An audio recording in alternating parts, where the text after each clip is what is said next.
And we are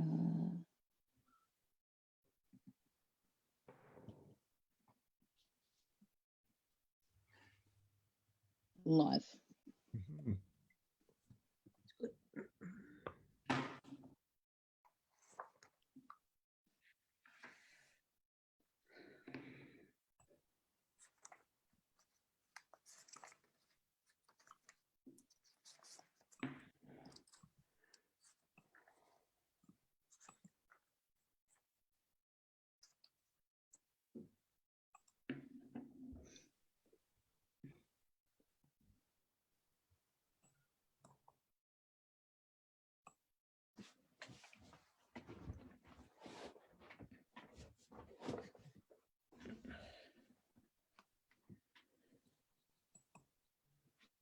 Oops.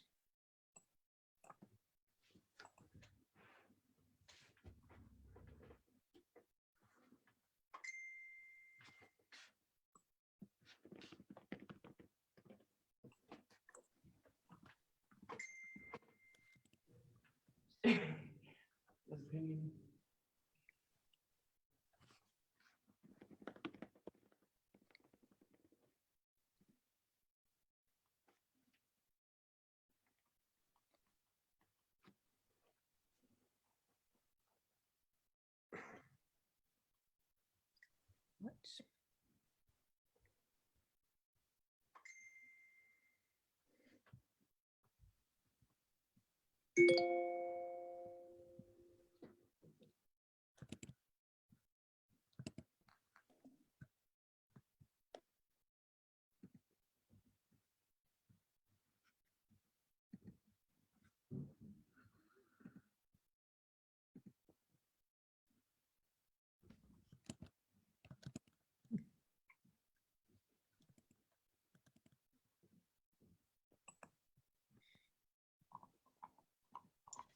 Kia ora koutou, nau mai haere mai ki te Aotea o Aotearoa, the Aotearoa Town Hall. Kia tīmata tātou me te karakia, me noi tātou. Whakataka te hau ki te uru, whakataka te hau ki te tonga, kia mā kina ki uta, kia mā taratara ki tai, e hi ake ana te atākura, he tio, he huka, he hauhu, tihei mauriora. Kia ora tātou. Welcome to our third edition of Aotearoa Town Hall. The kaupapa of tonight is Pūtea. We are talking about the economy. And we have some very amazing guests here to share their whakaaro and their kōrero with you all. And I just started us off with a karakia that basically just says that it is time to sow the seeds and to prepare ourselves for the challenges ahead. And I think it's a very fitting karakia to open the space and to have this kōrero. So kia ora tātou, and thank you for joining us again on this Monday evening. Okay, kia ora tātou. My name's Thomas Nash. I hail from the Manawatu originally and live here in Wellington now. And I work as a regional councillor and various other activities. And yeah, I just want to mihi to Tamatha, who has been the brains behind this whole initiative and has helped to bring everyone together this evening. So the Aotearoa Town Hall, we set it up as a virtual platform for conversation, for imagination, and for creation. It's a public forum, an Aotea, for participation of everyone. We're live streaming on the Facebook page, Aotearoa Town Hall. You can pop in any questions there, and we'll also upload the recording of this discussion onto YouTube later, so you can watch it and share it through that. Okay, we've got a brilliant lineup this evening. We've been feeling a little bit nervous about it, but also very excited about it, haven't we, Tam? So I'm just going to go through and very briefly introduce all the speakers, and then we'll get into some questions. So please welcome Kate Raywith, author of Doughnut Economics. Welcome back with us again from Oxford in the UK. Tēnā koe, Kate. Thank you so much for your time. Tēnā koe, I'm so delighted to be back. Thank you. Okay, we'll please also welcome Dr. Ganesh, one of our country's leading economic thinkers and research director of Business and Economic Research Limited, or BERL. Ganesh is a friend of local and economic regional development, which Tam and I really appreciate, of course. Kia ora, and thank you for inviting me. Looking forward to it. Tēnā koe, Dr. Ganesh. We also are very, very lucky to have Rachel Taulelei. Rachel is the CEO of whānau-owned Māori food and beverage producer Kono, and was awarded the award for Māori Woman Business Leader of the Year in 2018. So tēnā koe, Rachel. Thank you for coming. And from the East Coast, hailing from Te Tai Rāwhiti, we have our homegirl Kiri Tapu Allan here. She is a member of Parliament for the Labour Party, Te Pāti Reipa, based up on the beautiful East Coast, someone who firsthand knows about regional economic development and New Zealand's main economic engine, our primary industries. Tēnā koe, Kiri. Kia ora, sister. O tira a kia koutou. Tēnā koutou. Cool to be here. And last but not least, also calling in from the United Kingdom, we have Max Harris. He is the author of the New Zealand Project and has just finished up being an economic advisor to the UK Shadow Chancellor, John McDonnell. Kia ora, Max. Kia ora, Tam. Really nice to be here. Okay. Well, without further ado, we'll just get stuck into our first round of questions. So, Rachel, I'm going to come to you first, if I could. For those people who might be listening in, who don't own a business or are running an enterprise, can you just explain briefly what the last few weeks and months have been like for those people who do? Sure. Like everyone, thanks for having me on. It's a great chance to have a Monday night kōrero and stay away from the amazing race. So here we are. For us, it's been surreal is probably the word that I would use. And as a food and beverage business, as soon as we were advised of the levels and the lockdown, we were also advised that as a food producing company that we would be an essential service and that we would be given what was actually a great privilege to stay in business and to keep producing. So you go into warp speed is what our business went into. So we, spent a lot of time understanding what the government's expectations of us were, what our various industry groups were expecting of us, because we're in aquaculture and horticulture and wine as well. So they all have expectations. And then there's us at the coalface in the business of actually running within lockdown, within a level 4 framework. So lots of minds came together. We spent a lot of time talking about what they might look like practically, as well as, for our people, because we had to put people at the middle of everything. Every business who has stayed with their doors open and all of the businesses who have just opened their doors will all have, I hope, the safety of their people at heart, and that's their first consideration. And then shortly after that, quite quickly after that, is then how do you maintain your business? How do you actually operate sensibly? So we did that. Like everyone else, so 2 weeks of crazy, then sort of morphed into, well, this is the new world and this is how we operate, but how is the rest of the world faring? Because they're our partners in crime, if you like. They're our partners and our customers around the world, and everyone felt this differently in different ways and in different places.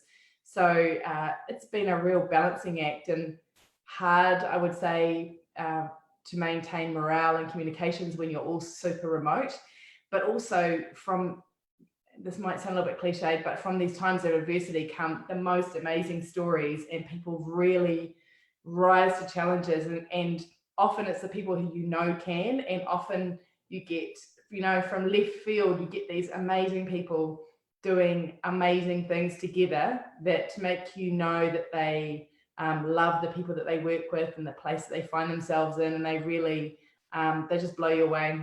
Really, really humbling is, I think, one of the most enduring emotions I've had in the last few weeks. And so, and we're kind of a medium-sized business. We've got 500 people and they're based all over the shop. And then I've also had the occasion to sit next to my brother who has a small family business, and then watching those emotions of our small businesses who don't have the luxury of a legal team or an accounting department or, a marketing crew. They just don't have it. They're everything. They're licking stamps and cleaning machines and getting their team back to work. So watching that also has been, you realize how lucky you are. Well, tēnā koe, Rachel. Thank you for that, and a lot of love coming in through the stream. We've got almost 300 people tuning in right now from across the motu, and lots of love for your opening kōrero as well. So thank you for that, and for kind of setting the scene of what the reality is like out there for a lot of our people who have worked through this and are trying to make means with what they have. So tēnā koe, thank you for that. Our next quickfire question is for Dr. Ganesh, and this one is around our Prime Minister has made it very clear that this is a time for us to be kind to one another, and many of the opposition MPs have said that kindness doesn't help small business. Is there a way in which kindness can be reflected in our economy, and why is this?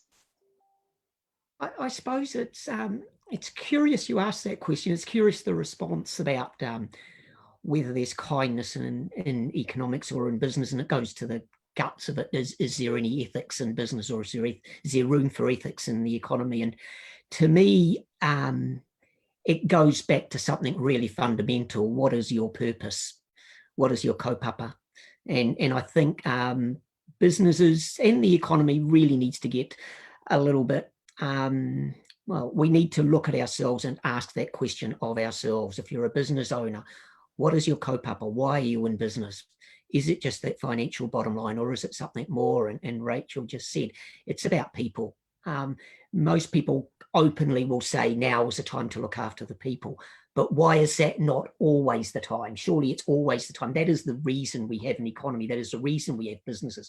It is for our people. It's to deliver not just income and financial well-being, but to deliver all other forms of well-being. And I suppose that's where my heart lies back in terms of the four well-beings that drive local government, in terms of the purpose of local government. And for those who don't know it, I find that really strengthening, that that's actually in legislation, and it was brought back by the current minister a couple of years ago, I think, or maybe last year, which was very much underlined the purpose of local government as the four well-beings, which was environmental, economic, social and cultural well-beings, and to look after those well-beings for current and future generations. And so I get a lot of, I give a lot of kudos for bringing that explicitly into the role of local government. And I think it'd be nice if that was explicitly somewhere in the role of central government as well. No, just in terms of, because we have in legislation a whole lot of things for central government around financial targets, prudent budget responsibility and all of those sorts of things. But where are the other well-beings? And so what is and it may sound academic or philosophical, but we've got to get away from this perspective of an economy into business as only about dollars and cents. It never was. Dollars and cents or money was always the vehicle through which you gained something, through which you achieved your kaupapa, your purpose. And if you haven't defined your purpose, then you really, in my opinion, you haven't really figured out why you're in business. You just, and in that sense, and I don't want to be too offensive, but if you're really clever, it's not that difficult to run a business if you've only got financial, if you've only got financial targets in mind. You know, it's a relatively easy thing, because you can ignore the people and ignore the environment and just go hell for leather. But in my mind, the more challenging thing is actually, let's put that purpose, whether it be people or the environment or everything, let's put that front and center, and that's when it gets hard. But that's the fun in life, is when it does get hard, rather than the boring stuff. He whakaaro rangatira, Dr. Ganesh. Thank you for sharing that, and I've certainly within local government noticed the difference that it's made, having those four well-beings restored and having that as a solid kind of cornerstone for the conversations that have been had around this table. So thank you. Moving on to our Kiri. Now, Kiri tapu. So, a bit of a funny story here. So when we were preparing for this panel, I sent a bit of an ill-informed kaitai or question to Kiri about it was around the agricultural industry and how it hopes to make do its environmental harms. And I didn't realise that this was actually a kind of long-running kōrero that has meant nothing has been achieved in the last few decades. And Kiri actually said on Twitter, you know, she had a bit of a kōrero about why this is such an unproductive kind of kōrero that is so prominent, especially with people who are actually far removed from the regional or rural centres of Aotearoa. So Kiri, I was just wondering what you meant by your tweets. So your tweet says, "To my friends on the environmental left, if you keep throwing grenades about how harmful practices are in the primary sector without looking for common ground, I can kind of see how the rural sector feels like urban folk are just a bit full of it." We would love you to explore that concept some more. Kia ora, sister. Well, good on you for putting your hand up. I told you didn't have to say it was you. But yeah, look, this is, I guess for me, a couple of things. One, that tweet stimulated a whole heap of kōrero, and it was really interesting. The thing that struck me from that Twitter thread was the views of voices that got in touch with me directly. Now, I had people from the extreme left, typically who you'd say the extreme left. I had people from the extreme right, and I had a whole heap of people from the middle get in touch with me to say that kind of kōrero really resonates. Because I think that for so long, it's really easy to enter into like quite polarizing dynamics. You know, you've got the urbans over there, you've got the rurals over there, you've got the bad industries over there, you've got good folks over here, and never shill the bridge between ever meet. And I think that that's been a really unconstructive positioning of these conversations for a really long time. And I think I was reflecting today on sort of why it got on my goat, and it came back to me as like, all conversations have to start from a position of positive intent, and because why would you bother coming to the table if you can't assume that the other person is there in good faith? And I think that a lot of the what I would say has been quite a destructive narrative between, you know, this whole industry is bad, mad, whilst it's also sustaining like our regions. Like for example, for us in Te Tairāwhiti, you know, 1 in 4 people's income depends on the primary sector in some way, shape or form. So it's quite hard if I get up there in my, you know, in my hoa horse and I say, everything you guys do is bad, sad, mad. I think we've got a really interesting opportunity right now for us to be pivoting away from those polarizing discussions and actually what is the common ground that we're trying to achieve. If we are really committed to focusing on a transformation of our economic systems, which I think we're all committed to here at this table at the very least, then I think that we need to be saying, okay, what are our values and principles and how do we build on that? And how does that influence, therefore, the way that, who we invite to the table? You know, in my view, if we're talking about the transformation of an economic system, who should be at that table? Well, we need, of course, we need our workers at the table. We need our tangata whenua at the table. We need our industry stakeholders at the table. We need a diversity of voices that haven't necessarily always been at that table, but colouring the decisions in the way that we move things forward.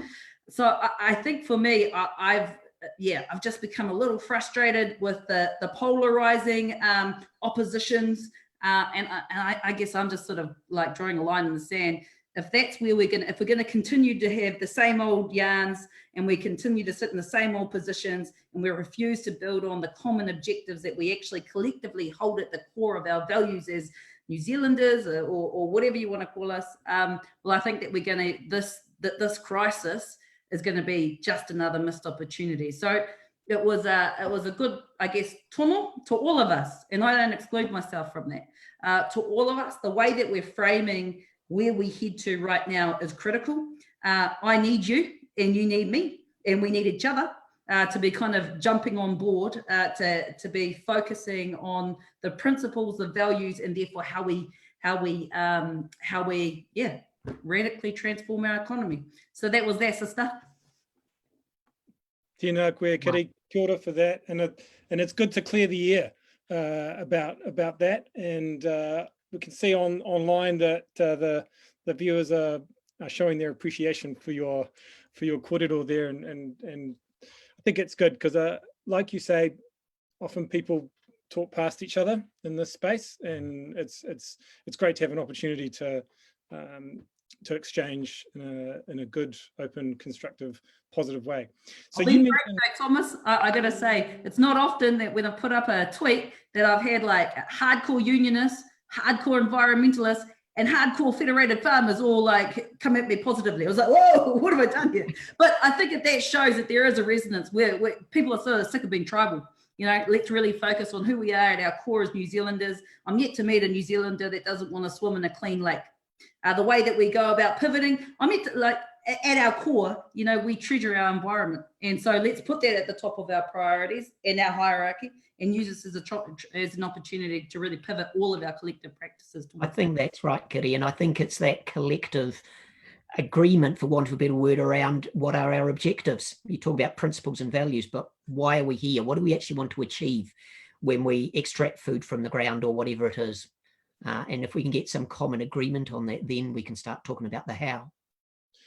So speaking about the how, keen to bring you in now, Kate, and just think about, Kiri's mentioned the idea of us all being on this call on board with radical transformation of our economic system. And that's something you've obviously been a leading scholar of and a leading communicator of.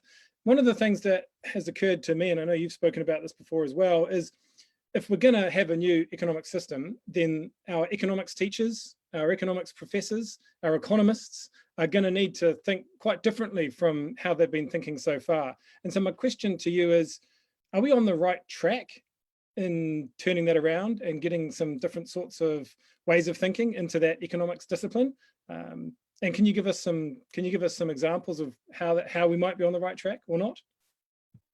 Sure. Okay. Internationally, I don't think we're anything on like enough of the right track. If we're talking about economics as that subject that's taught in universities that informs people who become professional economists and the way we talk about it in business and in parliaments, no, I don't think we're on the right track yet, because the curriculum isn't changing nearly fast enough as reality is changing. So definitely economics needs to change. It needs transformation. And that's why I wrote a book about 21st century economics. But I wouldn't throw the whole word and discipline away, because if you take the word economics, it's actually a mashup of two ancient Greek words, ekos and nomos, which means the art of household management. And if you put that in a 21st century context and ask, okay, do we need people to step up and be managers of our planetary home in the interests of all of her inhabitants? Then I'd say we need economists of that ilk more than ever before. And then you have to ask yourself, what kind of mindset, what kind of formative concepts would shape how we think about that? And I just want to throw into this conversation, so I'm hearing people talking about primary industries. I think it's time to ask ourselves again, what are primary industries?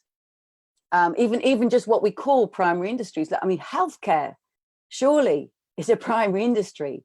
And even the work that goes on within the home that's not even paid, that doesn't even show up in our national accounts, is primary work. People started calling it the core economy. So just even at the level of the basic words that we use, we reinforce ideas about what the economy is. And I just want to go back to what Ganesh was saying, which was so powerful about having purpose, and that your nation has adopted a framework of well-being, looking at these four well-beings. Well, I'd say let's start economics, recognizing that as well as having these four well-beings as a kind of purpose, we should recognize that economies have four means of provisioning for our wants and needs. And 20th century economics focused on the market and the state as if it was some sort of ideological boxing match. But actually, let's go back to where we begin every day. The first sector, I'd say, is the household. It's where we wake up every day and where we care for ourselves and our partners and our children and our parents, and it's unpaid, and it's traditionally been done by women. And it is where our fundamental well-being of belonging and nurture and socialization comes from. And I'd say the second sector I don't even need to name these, but like, as well as the household, there is the commons, that place where we create and co-create goods and services that we all value, that may fall outside of the market. As Kiri was just saying, everyone wants to swim in a clean lake. And actually all of us want to live on a planet that has a stable climate and clean air, and belong in a community where you feel that you're safe walking down the street. So that commons of personal security in a neighborhood. So these to me are fundamentals. And then there's the market, which has been shut down by this crisis because we're literally not allowed to meet And to me, it makes us realize how many of our market-based activities are on humanity meeting, which is a beautiful thing. And people want to meet, people want to congregate in cafes, and they want to congregate in bookshops, and they want to congregate even in office spaces, and they want to congregate in concerts. And that's what's been shut down. And then the fourth one is, and not fourth in order, but like the one I haven't mentioned yet, the state, that has had to massively step in because the market spaces have been shut down. So I always start economics, 21st century economics, by saying, hey, we meet our wants and needs in these four ways: through market-based exchange, which is very powerful, but it only serves those who can pay and the rest it ignores. And it only values what's priced and the rest it exploits. So markets, yes, but bind them and keep their space. We meet our wants and needs through the power of the state. And wow, the state's shown that it can really step up and step in and actually ensure that nobody's left homeless almost overnight, and ensure that actually we can deliver hospital equipment, we can step in and protect people's livelihoods in a way that was apparently not possible just a couple of years ago. We meet our wants and needs through the household provisioning, and we need to ensure that not excessive pressures put on households right now. And there's domestic violence rising all over the world because households are under excessive pressure. And through the commons, and let's reclaim the commons and the ecological commons of a stable, healthy, vibrant planet. So to me, that's where 21st century economics begins. And then the question, do we need economists? If we need people to help reframe like that and give us a new conversation where we bring in all these different concepts, then yes, but it's not yet being taught in the universities. And lastly, I'll just say we need the new metrics as well. So the metrics of, do we have clean and healthy lakes? Do we live within our ecological capacity? Are we bringing down our national ecological footprint of carbon, of nitrogen use, of land transformation? These are the metrics by which I believe we need to measure the way we run our lives. And are we protecting the healthcare and the life expectancy of all across racial differences, across gender differences, across class differences? These are the metrics that will tell us how we're doing. So yeah, there's a lot of work for 21st century economists if we jump into that mindset. Kia ora, Kate. That's so cool. And it always seems so simple when you lay it out. I guess that's the gift of communication and clarity of thought. Or maybe it just makes sense, you know? Maybe it just already makes sense, and it's tapping into something that we already understand. Yeah. Agreed, it should make sense. Us economists do have a habit of making things way more complicated than it really is. Yes. Yeah. I mean, that's kind of what we were thinking with Tam for this session, is try to open up, sort of break the economics discipline down, open it up to people, and because I feel like we've kind of almost deliberately been excluded from it, like it's some sort of magic idea that we almost have to defer to, but hopefully we'll start to. I think we've already started to break it down in this discussion, so we can keep doing that. I'm going to go to you, Max, now, and I guess yeah, thanks for joining us all the way from the UK as well. Good morning over there. So I'm going to ask you about these principles that we've been talking about in terms of the economic response that we're going to see. So last year here, as you mentioned, Kate, we had a wellbeing budget, and this year we're going to have a budget that'll be almost certainly defined by the economic response to the pandemic. And I want to ask you, Max, what are the principles and values that you think should guide the response that we're going to have in our economic package and in restructuring our economy, and in relation to our economic system also as a whole? Yeah, maybe just thank you so much for having me. It's awesome being on this call. Maybe just starting with the economic system and building on what Kate was saying. I think I found for a long time the economy and economics quite a big and hazy thing. And to me, the economy is about how we make things and how we use things. So some people talk about like production and consumption, but it's really about how we make things, how we use things, and including how we exchange things. And so when we talk about principles and values, to me, that's about what should drive how we make and use things. And as Kate said, that can involve the government, that can involve the household, the commons, the market, others. To me, I think to come to your question about the response, I think the response in New Zealand has to be rooted in New Zealand's own history. So I think foundationally, the response needs to be guided by Te Tiriti o Waitangi, which means a commitment to power sharing, a commitment to Māori sovereignty alongside Crown government, and I think that's come into the fore in recent days. And I think when we have an active government, and I totally think we need an active government right now, there is a risk that notions of power sharing are not honoured, and that power sharing becomes difficult when there's a push for a lot of activity very quickly. So that's the first thing I'd say. And then the second thing is, I think we should learn the lessons of the last few weeks and months, and one lesson particularly in the UK, but I think also in New Zealand, is that we need to value workers more, and essential workers, that they drive our economy, and that we need to kind of take that lesson going forward, alongside the businesses that have been working really hard, as Rachel said, to keep ticking. On top of those foundations, New Zealand's history and what we've learned in recent weeks, I'd say there are two principles to me that I think are going to be fundamental. One is security, and the other is solidarity. And I think it's really important we see those as broadly as possible. I think it's a time when lots of people are feeling very insecure and anxious, and also very alone, as we've had to physically distance. And I think bringing those to the center of our response can keep us together, because I think we're all facing this together, but being impacted unequally. And that could mean lots of things in concrete terms, in terms of policy in New Zealand. I think it could mean boosting social security, welfare or benefits. It could mean housing security through building, continuing to build state housing, as this government has done, but on a mass scale as part of the response. In terms of solidarity, it could mean ensuring temporary migrants have access to benefits and social services.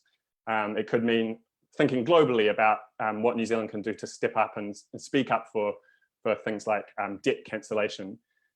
Maybe just the last thing to say on like the response and the principles is, I think it's really important that this is decided democratically, and that's why I think this town hall is so awesome. But one interesting point from the last crisis, actually, that my old boss here mentioned, John McDonnell, is that his view of the last crisis, which I'm old enough now to remember, is that there were lots of the same ideas coming up now in 2008, and people saying there's a window of opportunity.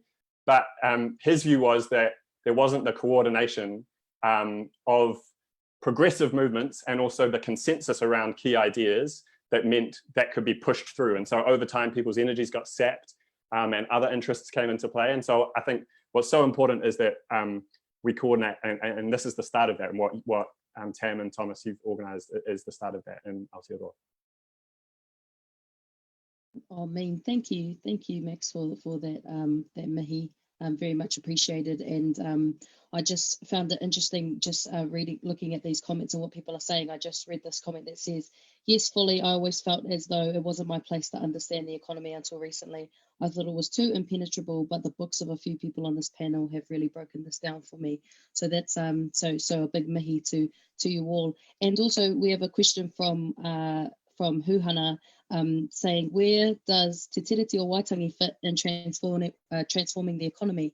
And so I thought we would actually jump to a question for Rachel, because Ehoa, you wrote a really amazing article recently for the spin-off a couple of weeks ago, where you said that safety, sovereignty and regeneration are the keys for Māori to chart a course into the post-COVID world. And I just wondered, given the kōrero that's been had so far, whether you could just expand on this and speak to this, to your whakaaro a bit more.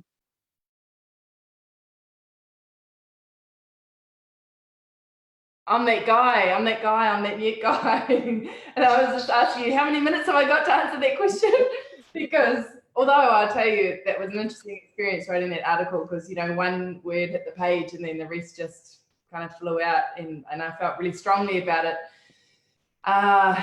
And I guess for me, and this is not something I'm sure that hasn't been discussed in many halls and many rooms, but history shows us that recessions, the nature of which we're about to experience, they affect the most vulnerable sectors of our society most adversely. So we know this.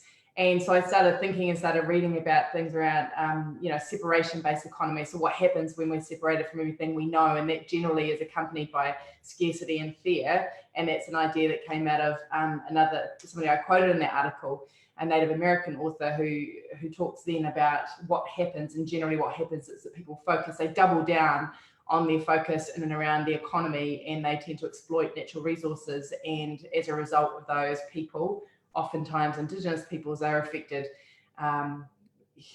quite profoundly. And so whilst we're not unused to, as Indigenous people, being separated from everything that we know, being philosophically built as survivors doesn't actually prepare you for what then might unfold. You have to then, by design, ready yourself for the effects of this kind of high impact event. So, and you know, listening to, you know, some of our uncles and some of our most revered leaders, they'll say, like, you know, been there, done that, seen it. We've been through these things before, we're ready to lead. And they're very convinced, as am I, that Māori can actually lead us out of this event in ways that people might not have anticipated. And if you read, you know, my sister Karenza, who we were referencing earlier, she wrote an article for Tamatha saying, you know, the last few weeks has been underpinned by Māori values like manaakitanga and kaitiakitanga, and those things are very well known to us as values, but it's what we do with them afterwards. And so I guess my ideas around safety, sovereignty and regeneration were that we as Māori have to make sure that our people are healthy, and you will have seen that take place through the checkpoints that have been set up through the country. You know, that is an initiative of iwi to say, we just don't think that there's enough resources to extend to where we are. So we'll do that, and not just for Māori, it's for everyone. But so that our health is looked at through the safety lens, that our income and our employment, our housing, our food safety, all of those sorts of things we need to think of for ourselves. And then an extension of that is sovereignty. So how do we ensure that going forward? So sovereignty, how do we own that? How do we manage that moving forward? And Dame Tariana Turia, you know, in her maiden speech, she said, you know, you can't be the cause of the problem and expect to be part of the solution. And I think about that a lot, because I think that we, as people, this is an international phenomenon, but I'll speak of it in the New Zealand sense, we tend towards universality as a response to any woe that shows itself. You know, here is a problem, so here is a solution, and we hope that we capture everyone. But what actually happens is that it doesn't capture everyone.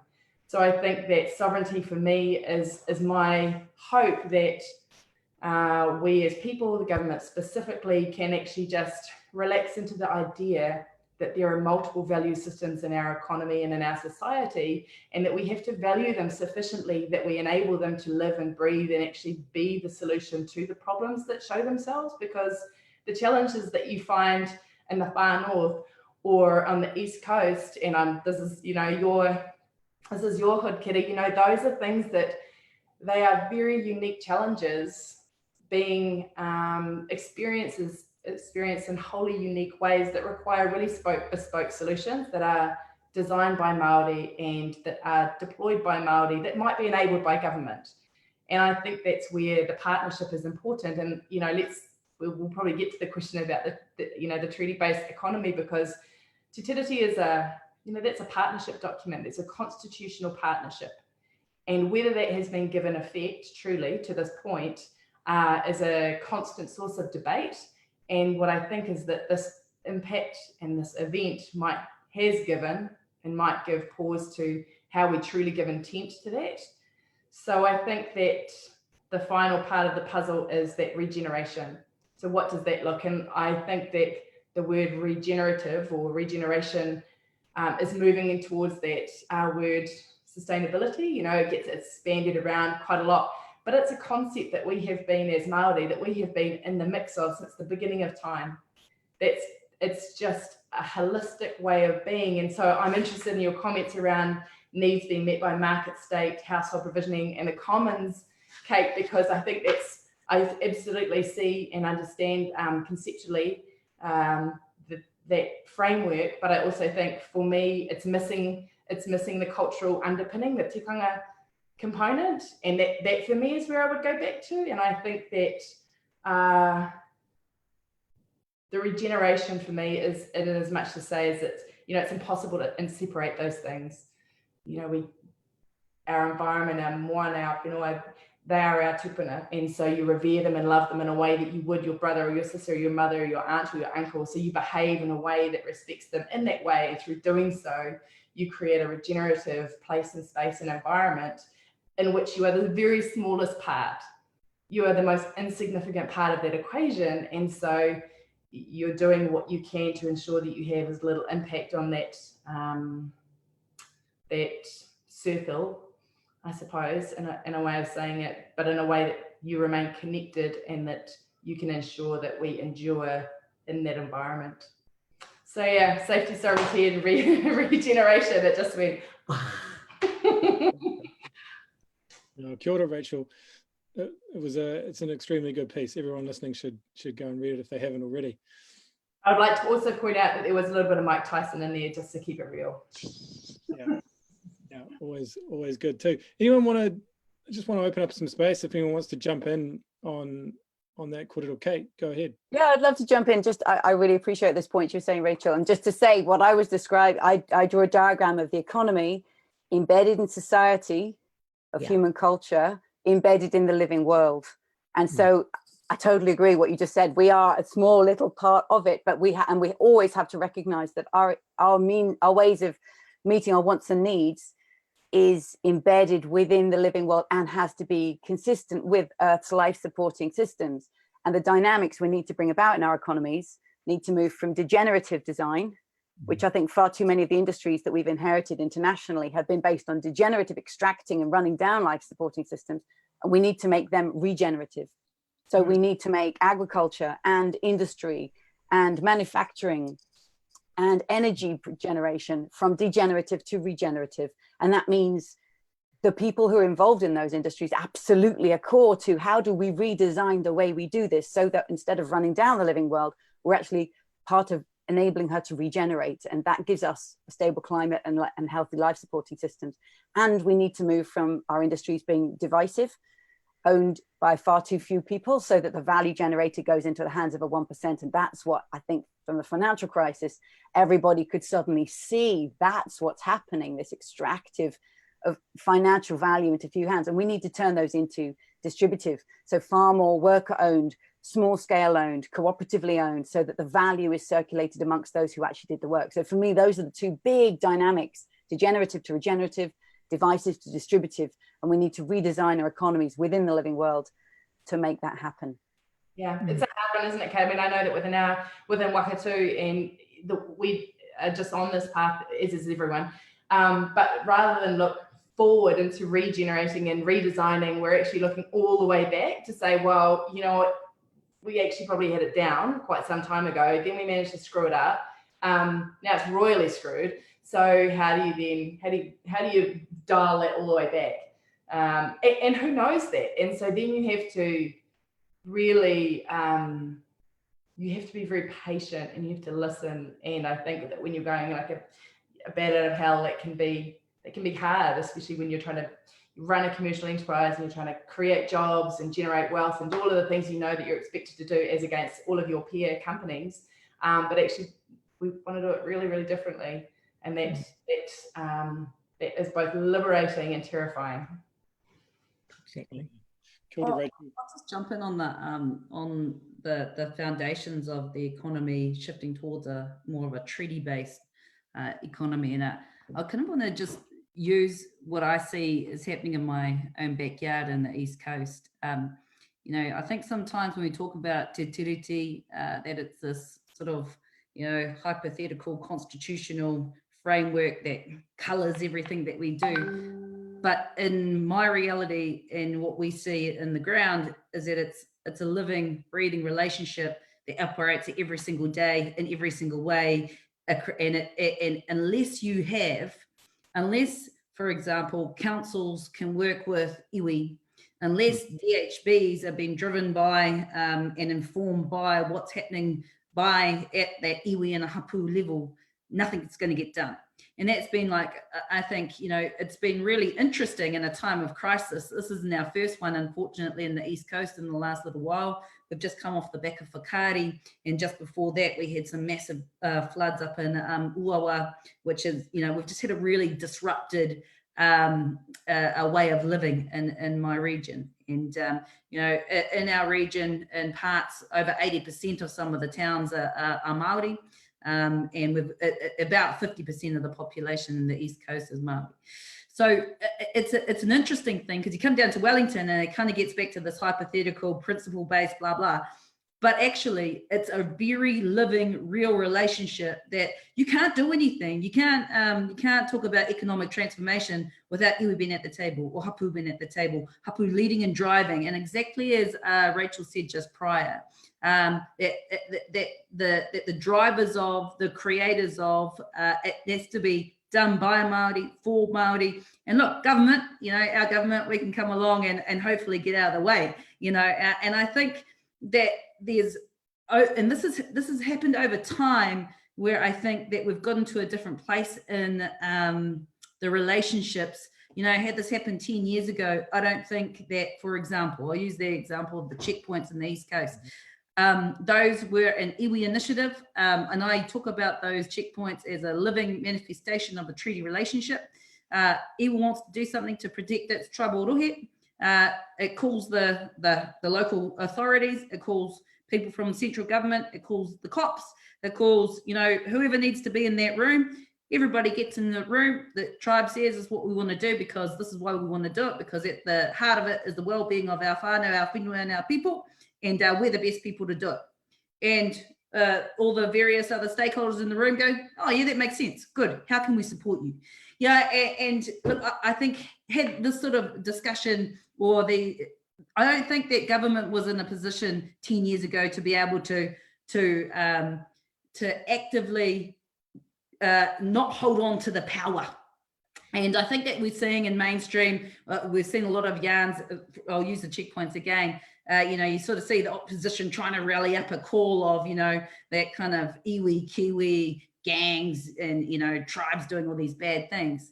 But the reality is that our people are really capable, competent, always have been. And now, finally, these institutions of power and democracy are finally going, oh yeah, you guys are like way better at doing that than us. I think, look, I look up to whānau Apanui, and Ngāti Pura up in my patch as well. We've got the Raukumara range. Those two iwi have been wanting to look after the hearts, look after that environment there for many a year. And, right now, our job as the government is to not get in their way and is to support them, take leadership to do what they need to do. So I think that the conversation that was being had a few years ago isn't actually the conversation, isn't practically what's happening now. However, the challenge for central government is to not be fearful of giving life in legislation or life and publicly taking ownership that the constitutional relationship has shifted, and necessarily so. So I think that's a challenge. If we were to do a bit of a stock take in, X amount of months' time and look back on the successes, always in time of crisis and tragedy, it is iwi and it is whānau that are best prepared and best and ready to go. For our economic rebuild, in my area, it's going to be our iwi that lead that economic recovery, and everybody's going to have to kind of get in line and let them do their thing and build from and build off and work with that leadership. But yeah, the conversation's changed. Kia ora, Kiri. Absolutely brilliant kōrero there. I kind of want to go to some questions around ownership, and because this is a fundamental element of the economy, who owns what, and that determines a lot.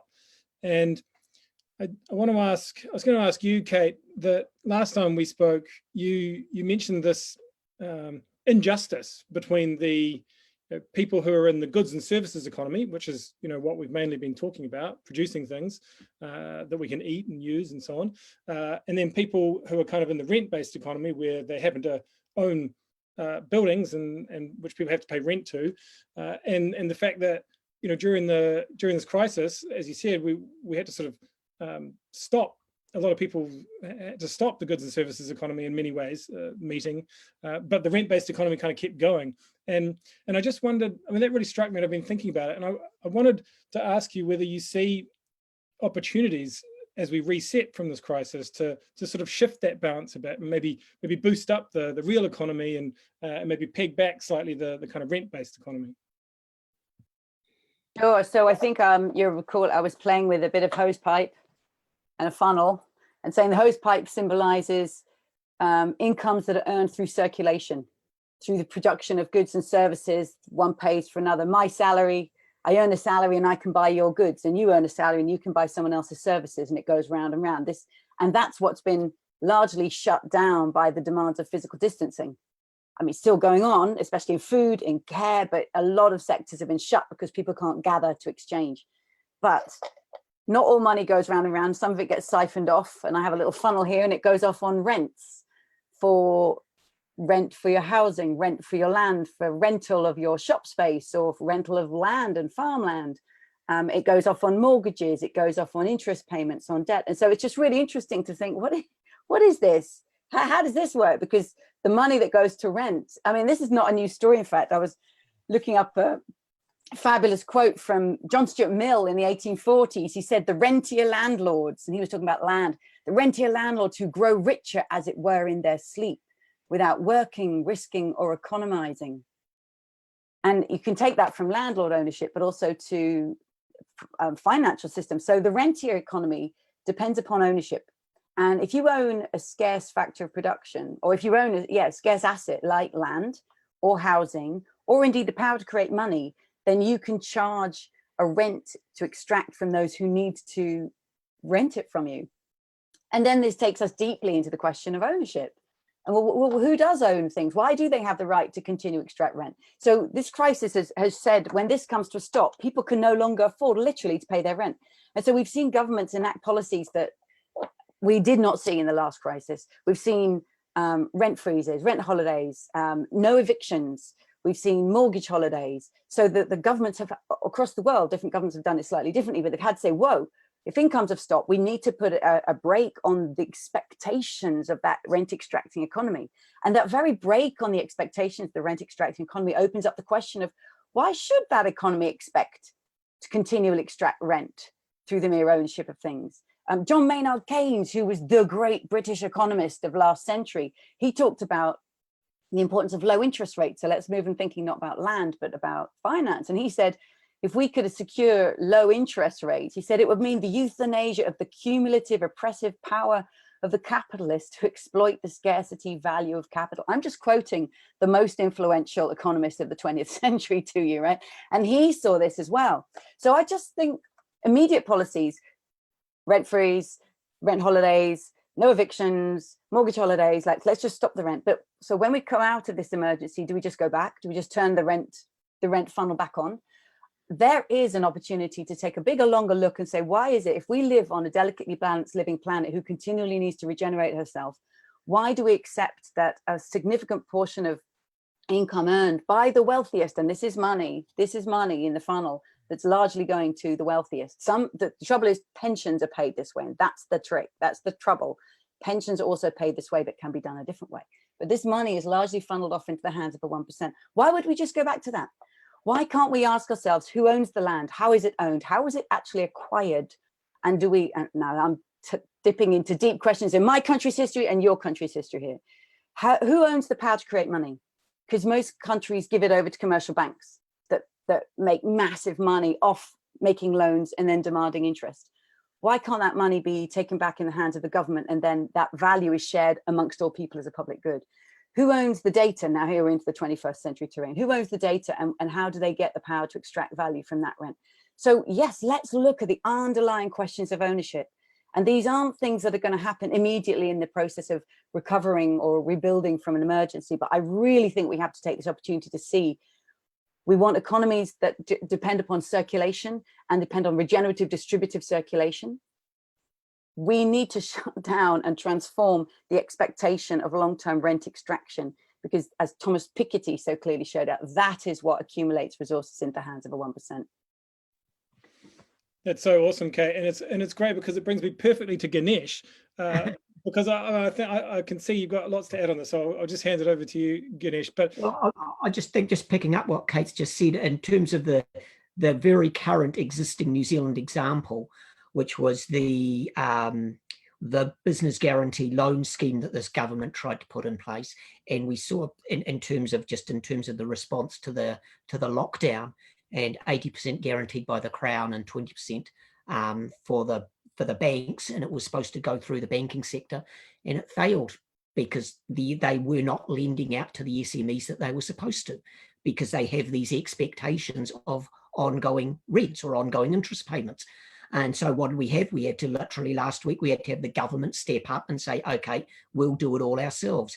So if the government is now being told that it has to look after the SMEs and the businesses and provide that finance capital for our SMEs, then what role is there of this great banking sector that's supposed to be doing that in the first place? So if we had a well-functioning banking sector, financial sector that was servicing the needs of the production of the income circulation, then there would be no need for government to suddenly step in and basically guarantee these loans 100%. And actually what we've got now in New Zealand is a very, it is a historical situation where you've actually literally got government lending 100% out at 0% interest effectively to all the SMEs. Now, why was the banking sector not doing that?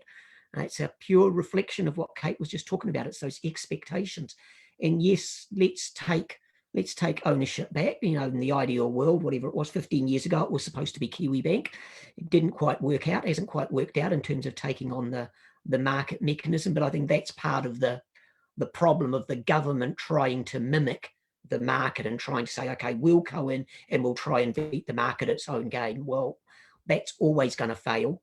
And it actually does require a more fundamental, I suppose, questioning and decision about what is the role of the state, what is the role of the government in this, if you like, in this ownership question, and should we have ownership of a very critical part of the economy, whether it be the financial sector or whether it be the raw resources, the whenua, should we allow that ownership to go out of our control, whether it be in private enterprise or actually offshore, as is the case in New Zealand, or should we have should we have different forms of ownership that enable us to reach the objectives of our economy that we've previously set, whether that be well-being or whatever the other kaupapa actually is.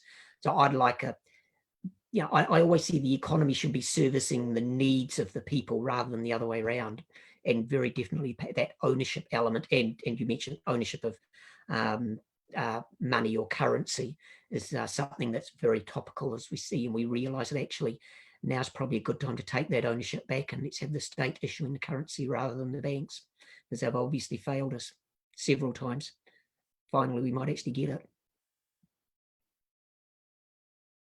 Kia ora, Dr. Ganesh, and that actually segues perfectly into Kiri's partai for the evening, which is more around the opportunities. And I guess I wanted to hear a bit more from your area of expertise, and you've been involved in the conversations in terms of the Epidemic Response Committee and various financial committees within government. So I was wanting to know what opportunities you see for local business and primary producers in the regions so that they can flourish as we reset from after COVID. You know, there's a really critical observations. I just want to pick up from some of the things that you just mentioned, Ganesh, as well, in terms of, what role should the state play? What role do the central banks and should the privatised banks play, and whatnot? And maybe think about a speech that the Minister for Finance, Grant Robertson, gave last week or so to a group of to Business New Zealand, and and it stems on from his thinking around. You know what he's been doing in terms of that transformational thinking around New Zealand's economy anyway, measuring and valuing those things beyond GDP, implementing the living standards framework. But he put to the business community a number of really big questions and said that this is the time that we now need to assess what the role, what institutions do we need to actually support our economy and for that to be meaningful. What role does and should the state play? We need to re-question or rethink the way that we trade and who we trade with and how. And we've seen some of the issues that have come for us recently, hit us up in the East Coast first, when we have such a dominant reliance on a primary trade partner. And how will the financial system here and globally cope? Those are the big questions that he's been putting to I guess that we can expect when the budget that comes down on the 14th. When's that? 10 days. Yeah. But you know, we can expect that those questions will colour the way that he's approaching this next recovery budget, right? Tam, more to your question around the opportunities that COVID presents for our regions. I think now is the time, and look, I'm engaging across both sides of my region with basically all of our small to medium-sized businesses, our various sectors, our workers, our unions like who haven't been at the table for so long, re-putting them at the centre. And as Kate rightly noted before, you know, or was it Max? You know, when you strip it all back and in this time of crises, who's carried us through? It's been our essential workers, our low-paid workers. It's been those people that get up every single day, chuck on their rubber gloves and clean and make sure that we're all safe. So, and you know, now when we're talking about you know, a living wage, which was a little bit taboo not that long ago, has now become a critical realization for all of New Zealand. Oh yeah, well that just makes sense, doesn't it? You know, when these people are carrying the fundamental foundations for all of us every single day. So I think now what I'm seeing at a regional level, we've got groups that haven't worked together or haven't worked that effectively together, really pulling together right now, because we know that our whole region relies on each other to build each other up. So for example, this afternoon, I've been in discussions with iwi, council, the business sector, our unions, basically anybody that is critical to our rebuild, and everybody's realizing that we have to have each of our lenses on the way that we're constructing a pathway forward. For us in the primary sectors, and I'll be interested in Rachel from your perspective, because of the work that you've got with Kono and you know, look, they're a huge Māori-owned business that is focused primarily all on the primary sector. But, you know, the big discussions that we're having in my region, yeah, how do we better and more effectively utilise regenerative farming practices? When the brand New Zealand to the global world is almost akin to organic, is our branding really there? And if not, and when the veneer strips away and it's, you know, and we can't be confident that our practices are the best practices and exemplary practices, all right, well, from an economic, a cultural, and environmental, all of those core fundamental principles that we hold dear to us, well, actually, on all of those grounds, we're going to have to pivot and ensure that our brand matches with our practice. And so us as a government, what do we need to do to incentivise practices that align with those principles? With because that's where our value, right? Like brand New Zealand is such a critical, and like our clean, green image is so critical to our branding for our export products. And I'm sure, Rachel, you'll have comments on that, because your whole business essentially relies on brand New Zealand and what that means for your exports, right?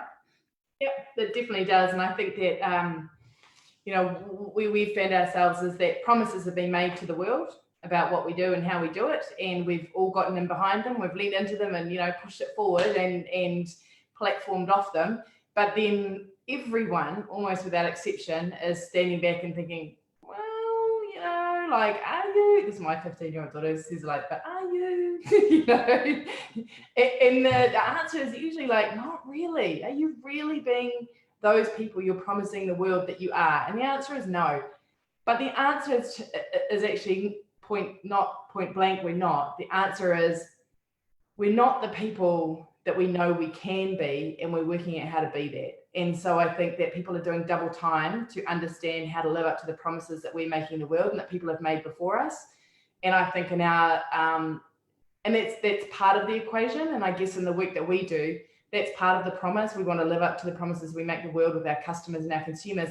But actually, way more importantly, is the promise that we're making our whānau and our owners, because, you know, we're owned by 4,000 owner families. We're a whānau-owned business, and the promises we make them, and, you know, my family is amongst them, that is infinitely more important than anything you might tell a customer around the world, because it really gets to the heart of you as an organisation and as a group of people who are just discharging, you know, this responsibility to preserve and enhance taonga for, you know, the benefit of present and future generations. And that's the promise we make through our through our Te Pai Tawhiti, our long-term strategic plan. That's our sole purpose for existence, is to preserve and enhance our taonga.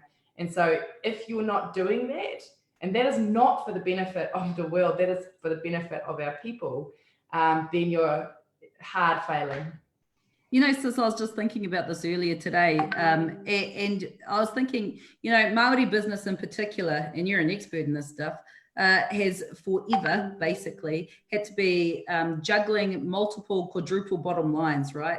And that's just a practice inherent in most of our Māori businesses. You're always balancing, you know, the impacts of your output on your whānau, on the environment, on our cultures, and so on and so forth. And that's just always sits as a bottom line when we're approaching business. That's not necessarily always been the way for Western business models. But it struck me today when I was looking a bit up with Kate's work with her Doughnut economy, or whether us as a government, we talk about it through a well-being lens or whatever. In some ways, I think, you know, well, at least for in a domestic context, in some ways, you know, we're just catching up with where the Māori kind of worldview has been on, you know, the economy and economic wealth across all of those multiple platforms for quite a long time.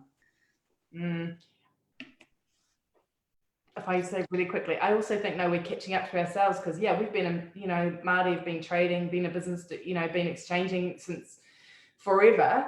And then we went through a period of not doing that and thrust back into it, and we assumed models of business that were foreign to us, but we embraced them because we had to assimilate very, very quickly, because expectations were sky high and capabilities were really limited, potential was massive. So we assumed the persona of other, and I think only now we're catching up to ourselves and saying, like, I get how that works, but it doesn't feel like the real me. And so let's see what business and trade and being in a global environment and being, you know, working on the land and packaging, branding, expert, what does it feel like if I do it in a way that is my second skin? And when you do that, it's like hitting warp speed. And that's I think is really the challenge, is to be able to do that, because, you know, when you talk about opportunities, it actually is an enormous investment that companies have to make in order to do things in a way that is regenerative. So if the government is interested in investing in a place that takes us there more quickly than we might have otherwise, then give us space to do that and provide the investment that it takes to be those regenerative agricultural businesses. Because if we're all doing it off our own back and our own thinking and our own work and our own, you know, endeavors, then we're burning time and we're burning money, and our profitability is dropping through the floor, while we all hope that we come out the other side of it better practitioners with a better, more marketable, valuable story. So so there you go, Kiri. There's a budget line right there. Stick it in, girlfriend. direct line to the finance minister, maybe. I saw you drive past my house. I know where you are. That's such awesome discussion there. Thank you both, Kiri and Rachel, for that. One of the things I noticed when I was looking at Wakatu a while back was the 500-year plan, which you don't often see a 500-year plan in a business setup. So it's a very significant endeavor, and one that we have a lot to learn from. It is, and it's not, Thomas, at the end of the day, it is more a behavioural doctrine that says, do what's right, do what's kind, do what's forward-thinking, and, you know, and it's a position of servant leadership. So it probably sounds more lofty than it actually is. It was a particularly challenging exercise to go through, but it's not one that I don't think that people don't understand straight off the bat. It's just, you know, be good, kind people. But it does help the narrative in terms of the words you use, because Western business models are still focused on the use of resources. But once you start putting a 500-year horizon on things, it's not so much the use. The priority is, will those resources last 500 years? And so your whole mindset shifts towards, actually, I'm not an owner or a user of these resources. I'm just looking after them for the next person. And so what do I do to make sure they're going to be here for the next person? That actually changes your whole business model. So I wouldn't underplay or understate the importance of having that narrative. Just the changing of the words is so much different. And that's partly in terms of changing the words for economists as well. So economists don't so totally focus on use and production and consumption, and look at actually resources, and not just the physical resources, actually the resources that are embedded in our community structures, and look at how we protect and improve them. That's just as much an importance from an economic perspective as the core sort of production and consumption element. I think you're right, Ganesh. I was probably playing it down a little bit, because you're right. It is philosophically, it could be 500, could be 1,000, could be 1,500, but it's just philosophically moving your mind beyond your present state and the next couple of years. But what we've done in the last couple of years, though, is say, well, that's amazing and it's the perfect starting point, but how do you actually know if you're getting there? So we needed intergenerational goals to know if we're moving forward in the right direction. And there are 5 of them, and they have a set of metrics underneath them. Every time you set a new target, you take a breath and recover a little bit, because it's very challenging to think about how you're creating these different ways. And this is, I guess, my point about new and different business models are more natural to you as people, that we're getting to this point and having enough confidence in ourselves to say, well, this is what works really well for us because we understand it fundamentally. So yeah, there are 5 goals, intergenerational goals, and they all have to be acting synchronistically in order to work. One doesn't take priority over another. Pūtea, money doesn't take priority over Taio, the environment, and that doesn't take priority over whānau. So yeah, it's great. We're really lucky to have some amazing thinking around us, not just within Wakatū, but within, the entire community of Māori and Indigenous thinking, and then everyone beyond that. But the point that Max made earlier, I was really interested in about coordinated thinking in this response, because it's one thing for a group of people to kind of boot out in front and race out in front, and some of the responses I've seen are, well, we're just going to get on with the job and do it ourselves and get busy. But I think that we won't make it over the finish line as a nation if we don't have a coordinated response. And I think specifically my exposure is in the Māori space about having a coordinated response here. So yeah, I just want to say thank you, but in case I missed the opportunity for that point. Kia ora, Rachel. Thomas was actually going to ask Max's question, but I just sorry, can you guys hear me all good? I got a comment that I was talking pretty quietly before.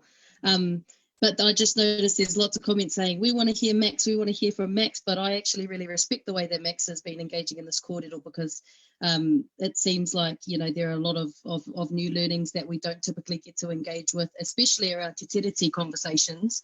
This isn't something you can necessarily go and find a book, about necessarily, or to have these everyday conversations. So I actually really respect the way that you're being thoughtful with that space that you're taking up, Max. So ngā mihi for that.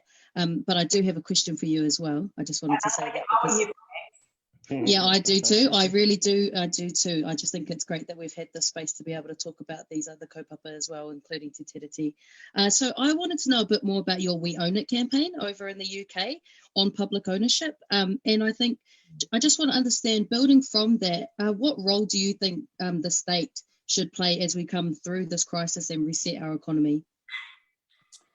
Yes, so I've been really enjoying listening and been taking loads of notes. The We Own It campaign is not mine, but it's something I've got involved with over here, and it's about thinking about where public ownership is a better response to social challenges and where privatization might have failed.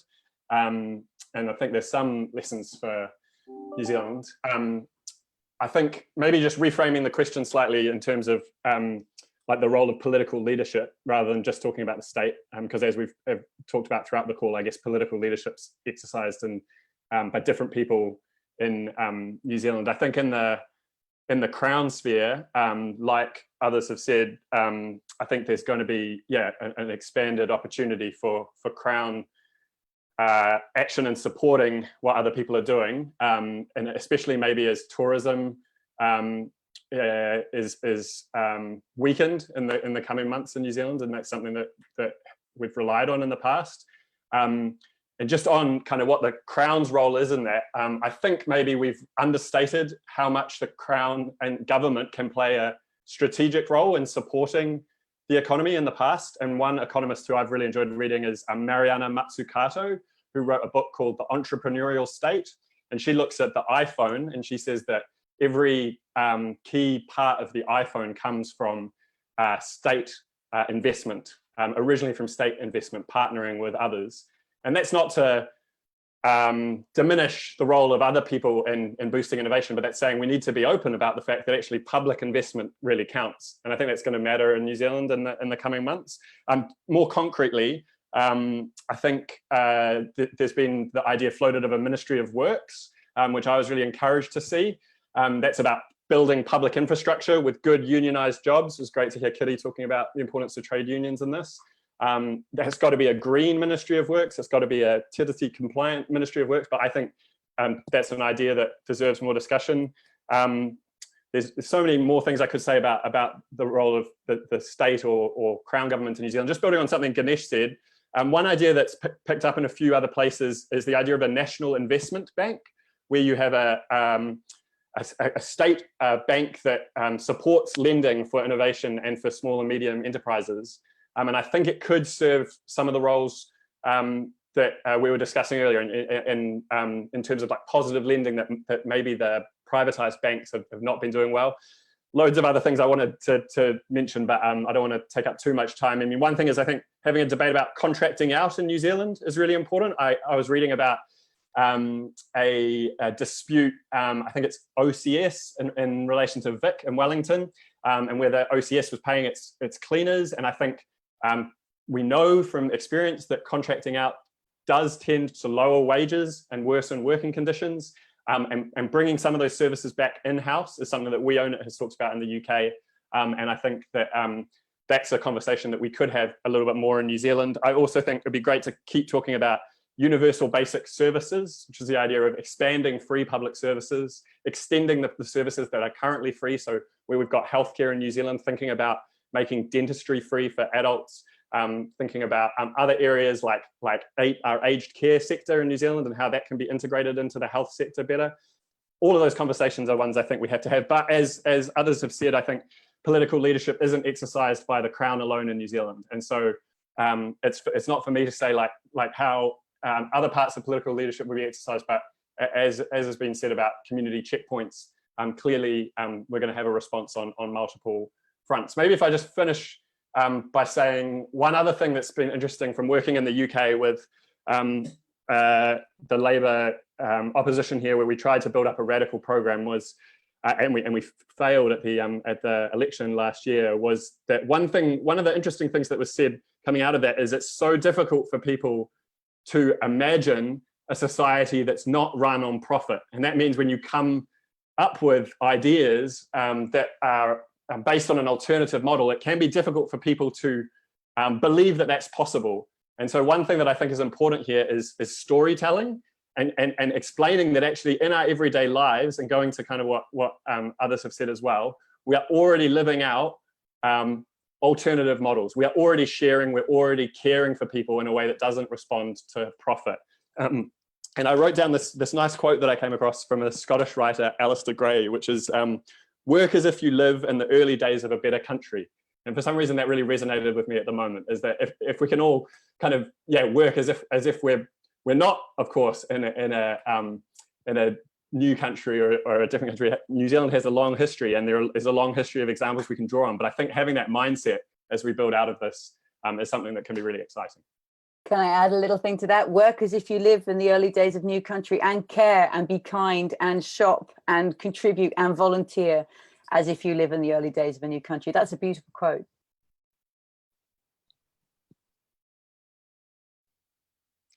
Totally agree.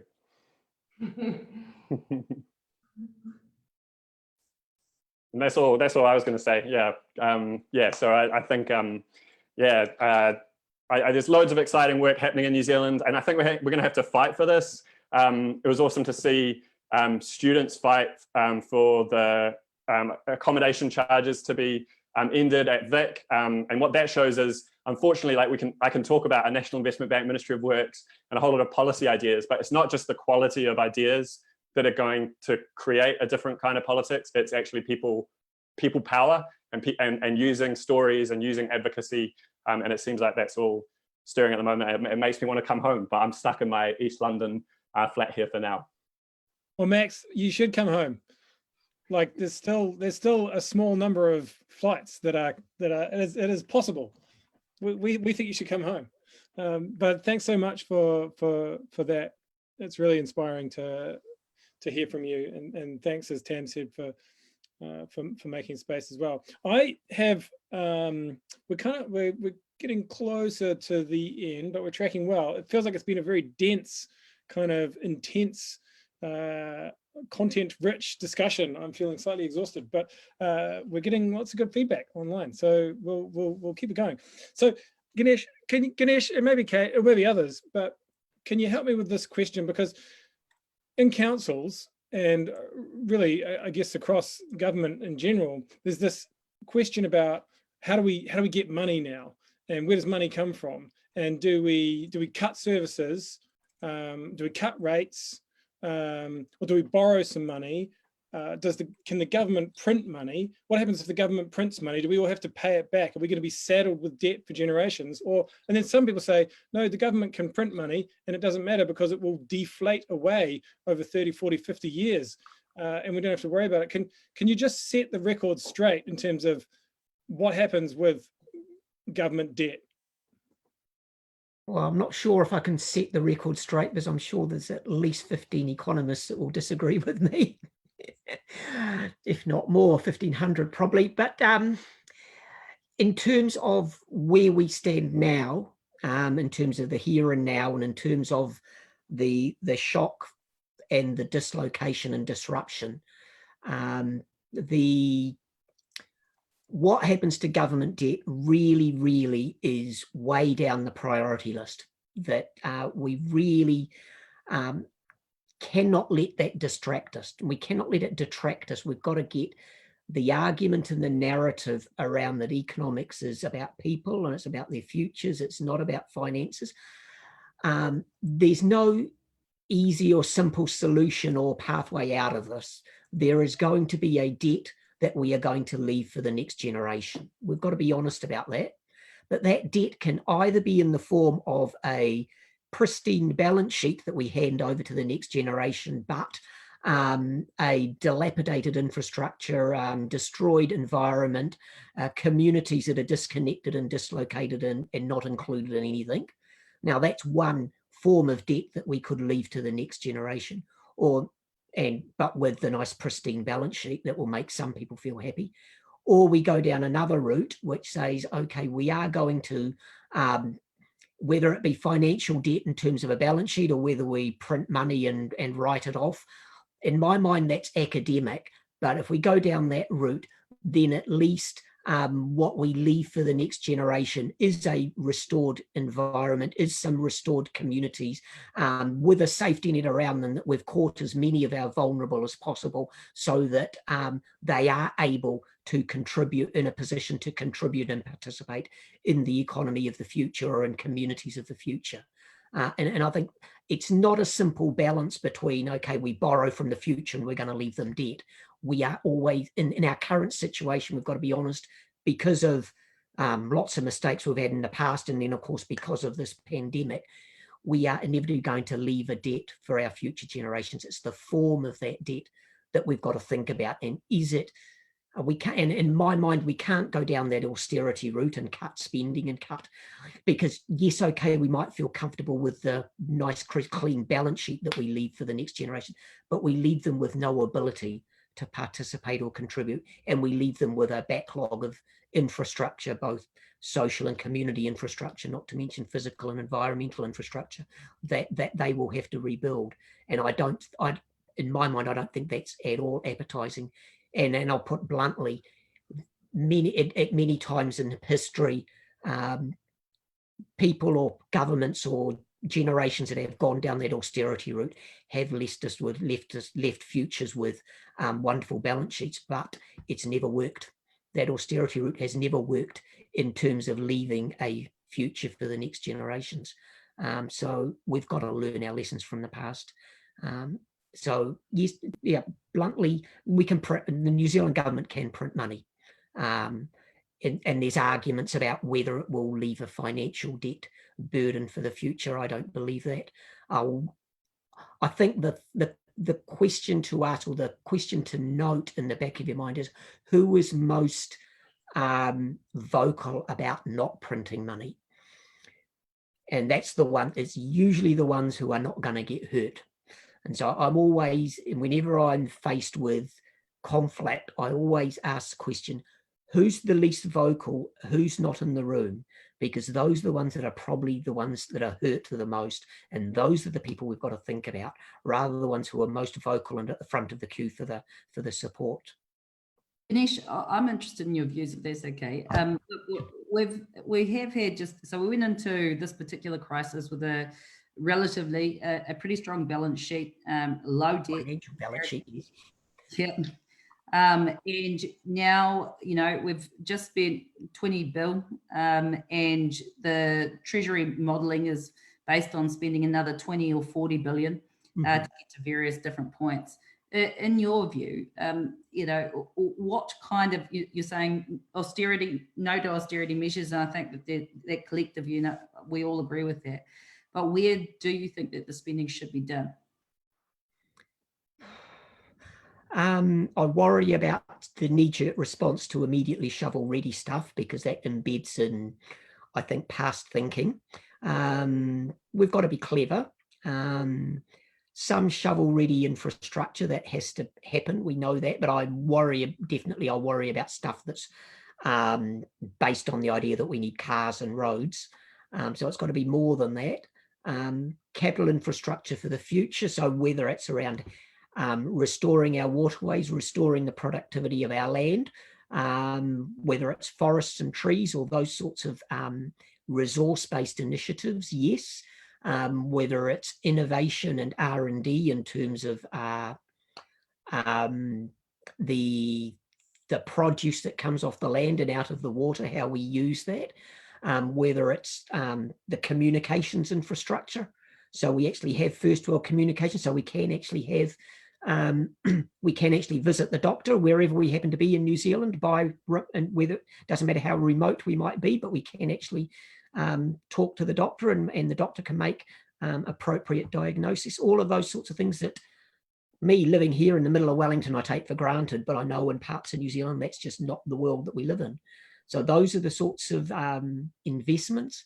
But I think the other one that's critical is, and it's not just the capital infrastructure, it's that social community infrastructure. And I think that's where that social safety net that I keep talking about, I think it's interesting that the wage subsidy that we've put around people is at a lot higher rate than the job seeker support. And so that, in my mind, sends a very strong signal that we've actually got to have a safety net that is a lot closer to adequate income for those that do fall out of the market system. And it's not just from a purely from a social perspective, it is from an economic perspective, because if we keep as many inside that safety net, then they are more able to be connected with communities, retain some form of inclusion, and are better placed for a recovery when it might happen. And I suppose beside that, we've got to talk about something around those training incentives, or the training support subsidies, call them what you like, the training allowances that we used to have, so that the pathway is not out of work into the safety net, it's out of work, but into a safety net that actually has a pathway back. And whether we go down a job guarantee type option, or whether we go down an option that implicitly has some form of job guarantee. So you're doing something. It's not work for the dole, but you're doing something that... But the Mana and Mahi initiative, those types of things where you're working with your governments, you're cladding with private sector to train up young bucks, or just bucks. And it's got to be, it's got to be useful and valued work. And so the work, it doesn't necessarily have to be overly paid. Obviously it needs to be paid, but it needs to be valued. So it can't be make-do work. It's got to be work that's valued in the community, whether it's restoring the waterway, looking after it, looking after people, teacher aides, whether it be in the early childhoods, all of those sorts of things that we sort of thought of the nice to haves, but actually they're quite critical, they're quite essential. We just realised suddenly. Kia ora. Just thinking we're going to have to wrap up real soon, but I wanted to ask you, Kate, a question about this. Where, with the big spend up that's coming all around the world from governments, where you think, really briefly, where do you think that money should be going? And then I'll hand it back to Tam, who's going to go around and see if we can elicit some next steps from you all, and then wrap us up. So, Kate, where do you want to see this big spend up from governments go? Very quickly, I think it has to go, one, to the essential workers who we have discovered through this crisis, minimum wage, decent working conditions, and two, just to say what I said earlier, it's very simple. Across industries, whether it's agricultural or manufacturing or service industries, we've inherited degenerative designs. We need to invest in ways that take us to regenerative. Let's invest in regenerative energy, in regenerative agriculture. Let's move from divisive ownership and designs of business to distributive ones. So ensuring that, just as Ganesh was saying earlier, that small and medium enterprises can get the loans they need in order to keep doing business and to become regenerative. So for me, those are the guiding principles. We already knew we needed to make these transitions in your country and mine, in countries all over the world, especially we high income countries who know we're living way, way beyond our share of impact on the planet. We need to come way back within. We know we need to make this transformation. There's no way we can recover, as it were. Let's get back and then think about that later. There ain't time, and there definitely ain't the money to do that double whammy. We've got to do it as we flow. So we've got to emerge from this emergency into the direction we already knew we wanted to head.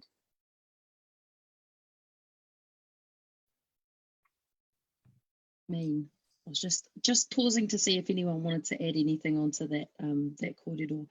So yes, we have reached the end of our evening, and it'll, you know, like Thomas said, it has been very dense with new information, new perspectives, and I think a lot of hope is what I'm seeing coming through on the comments here. So I guess the last thing to kind of whakakapi or wrap up this corridor is just very quickly, how can people that are watching right now stay in touch with you, your whakaaro, you know, your thoughts or your ways of thinking and stuff like that? So we could do a quick round. Let's start with you, Max. How can people maybe read about some things that you've done or stay in the loop with your kind of thinking? Yes, there's a couple of things You online. can plug the book. If you Google me, and yeah, I've got a book called The New Zealand Project from a couple of years ago, and yeah, I'm on Twitter. Yeah, I'm really happy to be in touch if people have other questions. And yeah, thanks for the opportunity tonight. I've got a book full of notes from everyone else's comments. Kia ora. Oh, kia ora, Max, thank you. And for you, Rachel, how can people stay in touch with your mahi? And obviously everyone needs to go and read your spin-off piece, Safety, Sovereignty and Regeneration, but how else can they stay in touch in terms of gauging that whakaaro? Probably just the same as Max, you know, Twitter's on there, it's pretty short and sweet. I weirdly have started posting the other thing on LinkedIn, although I find it a bit unusual. And if you want to see photos of our food, you can go to Insta. Yeah. Perfect. What's your Insta handle? Oh, the Insta handle for Kono. Hey, I'll post it up after Kate's Pie. There's a whole lot of them. Yeah, you can find them through our website. But yeah, you can find them all there. And mostly what you're going to hear me say is just resist the urge to race back to the status quo, because it wasn't that flash for a whole lot of people in the first place, and that we now have this moment where we get to choose who we invite back into our lives. Absolutely, absolutely. And Dr. Ganesh, how can people, do you have a blog? Do you have a website that people can keep up to date with some of BERL's work and your own work? I'm all old-fashioned, so I'm not sure about blogs. Got Twitter handle, but the BERL website has a fair bit of my writings and other stuff. So yeah, berl.co.nz. Cool, that's BERL. And kia ora, thank you for your contribution to tonight, Ganesh. It was very much appreciated. And Kate, we know we've got the awesome Doughnut economics book, but is there any other way that people can stay in touch, especially with this exciting stuff happening with Amsterdam? How can people keep up to date with that? Yeah, so we are right now launching Doughnut Economics Action Lab. We're creating an online collaborative platform, inviting anybody worldwide who wants to use the ideas of Doughnut economics, adapt them, transform them, put them into action, from degenerative to regenerative, divisive to distributive. We're going to be launching in June. We're on Twitter, Instagram, Facebook, And actually, to be honest, one of the most exciting things for me has been interactions with several people from different Māori iwi, redesigning the Doughnut in a Māori design. So looking at the relationship between the Doughnut thinking and Māori ideas. And there's a lot of buzz going on in Auckland, I can tell, around joining Doughnut Economics Action Lab. So, and other parts of your country. So I'm really excited about getting that platform, because it means people could connect there, use, adapt, and generate communities, teachers, businesses, cities, governments, towns. There's a lot of energy internationally. It's time to learn from each other, and people are inspired to learn from people like themselves, a teacher like me, a community leader like me, a politician like me. So we want to connect those people internationally. That's what I'm excited about making happen. Kia ora, Kate, and thank you for your time I was going to say this evening, but in your morning, and to you, Max, as well, for getting up bright and early for this kōrero. And Kiri, how can people stay in touch with you and kind of follow your kōrero? Oh, yep, all the usual, Twitter, Instagram. I give lots of yarns in Parliament. You can throw things at the TV while I talk. Always welcome lots of interaction on Twitter, though. It's a good way to get in touch. Hey, but I just want to really acknowledge you too, Thomas and Tam, for the initiative that you've taken in organising this whole plethora of panels about really important issues in kaupapa for all of our lives. And it's a real honour just to be on the panel tonight alongside some of my little superhero idols. Ganesh has been a really influential thinker for many of us, I think, who engaged in kind of economic redevelopment here in Aotearoa. So I just really want to acknowledge you to Ganesh for what you've done for us here, and particularly your work around the living standards framework and your input into the wellbeing budget. It's been really pivotal for all of us. So just thanks, everybody. Mean. Yeah, tēnei te mihi nui kia koutou. Yeah, big thank you to all of you for joining us this evening for this kōrero, and a big thank you to all of those from home watching this consistently, and for your kōrero in the comments and your pātai in the comments. I'm sorry that we weren't able to get to all of those, but yeah, and I just wanted to, I guess something big that was coming through on the comments was that people want action-based work. And I agree that there's a place for actions, but there's also a place for wānanga. And that is something that's, I think, pivotal within any movement, is really actually being able to talanoa or wānanga in these spaces to actually talk about the ideas, because there's no point trying to push for action if everyone isn't in the same waka. So really thank you for all for drawing and painting that picture for us. And I've definitely taken a lot from tonight. So before I do our karakia mutunga, I just wanted to talk a little bit about our panel next week. So next week, the kaupapa is on health, as it is every day of lockdown. And we're talking public health. And we've got a few people that I can announce tonight. I'm really excited. Our special guest next week is Dr. Susie Wiles. That will be absolutely incredible. She's done some awesome work making sure that all of this COVID information is accessible to all. So I'm really looking forward to Dr. Susie's kōrero. We also have Esther Woodbury, who was a suggestion from one of our panellists last week, Julia Whaiporti, who was extremely popular. So I think that Esther will also be valuable and bring that whakaaro as well. And then we also have a returner to the series, and that's Marlon Drake. And he is a student who led a mental health kaupapa back in 2018, which resulted in the government giving $10 million for a free mental health pilot for 18 to 25-year-olds in the Wellington region. So really keen to hear his kōrero about, I guess, more mental health sides of things and what we're seeing in our young people during the lockdown. So again, thank you to all of our amazing panellists, and thank you to everyone watching from home. And I'm going to close us off with a karakia called Unuhia, and this pretty much speaks to drawing on being together, drawing on our heart, our soul, our body, and coming together and affirming, I guess, the space that we've all created together. So mea nai tātou. Unuhia, unuhia, unuhia ki te uru tapu nui, kia wātia, kia māma, te ngākau, te tinana, te wairua I te ara takatū, koia rā I rongo, whakairea ake ki runga. Kia wātia, ai rā, kua wātia. Nō reira, tēnā koutou katoa, kia pai te pōa.